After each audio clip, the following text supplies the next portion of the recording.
আসসালামু আলাইকুম সুপ্রিয় মাছ চাষি ভাই বন্ধুরা, আরও একটি ভিডিওতে সকলকে জানাচ্ছি শুভেচ্ছা অভিনন্দন।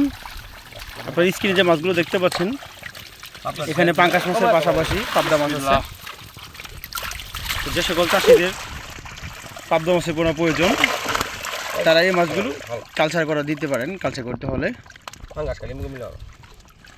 পাঙ্গাস খালি বা ছেটে তো দেন পাবদা মাছের সাইজগুলো গসা খাওয়ান যেত না। দেখেন এই পাবদাগুলো যদি পুকুরে ছাড়েন, সেই ক্ষেত্রে একটা মাছও মিষ্টি খাওয়ার সম্ভাবনা নেই। পাবদা মাছ আপনার ছাড়তে হবে 1 মিলা।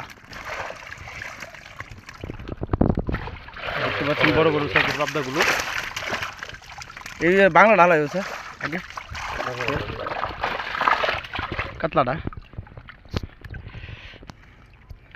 তো আমরা জানি থাকি পাবদা মাছগুলো একক চাষের থেকে মিশ্র চাষে বেটার, কারণ যে মিশ্র চাষে পাবদা মাছের ক্ষতিগ্রস্ত হয় না বা কোনো গা জাতীয় রোগ হওয়ার সম্ভাবনা নেই।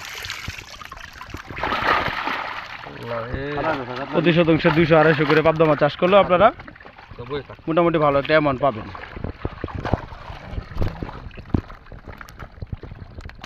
কয় ইঞ্চি পাবদা? 3 ইঞ্চি তো না, 3 ইঞ্চি প্লাস আছে। তো তার পাশাপাশি পাঙ্গাস মাছ বা অন্য অন্য মাছের পোনা, যে সকল পোনা প্রয়োজন হয়, আপনারা চাইলে যে কোনো মাছের পোনা আমাদের কাছ থেকে নিতে পারেন। আমরা আমাদের এখান থেকে সমগ্র বাংলাদেশে মাছের পোনাগুলো হোম ডেলিভারির মাধ্যমে বিক্রি করে থাকি। অথবা মাছ চাষ সকল ধরনের তথ্য পরামর্শ জানতে হলে আমরা স্ক্রিনে থাকা নাম্বারে জেনে নিতে পারেন। পানি